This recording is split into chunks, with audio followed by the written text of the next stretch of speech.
As a parent, what should I be aware of when speaking to police about charges my child faces? The biggest thing I hear in my practice is I want it to be cooperative. And I think cooperative, it means a lot of things. But what cooperative doesn't mean is assisting the police in bringing a better case against you when you're charged with a crime. So being cooperative doesn't mean that you're going to get bonus points necessarily in court when you confess your child's sins to a police officer. You're not required to do that. It's not going to garner you more favorable treatment in court.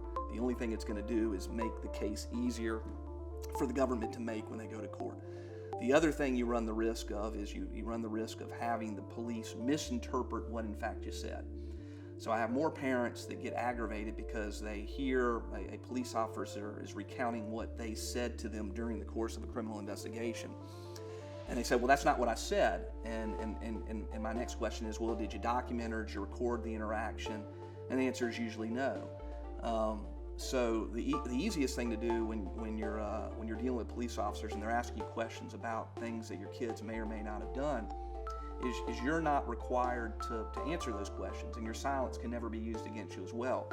Lying to the police, misinterpreting information of the police can be some form of obstruction of justice, and under the federal context, it can be actually a federal crime. So you don't want to do that, but is it dangerous or is it not cooperative just to keep your mouth shut? And the answer is no. Your silence can never be used against you. Your failure to open your mouth and say anything can never be used against you. And you're not being uncooperative because you fail to answer law enforcement officers' questions.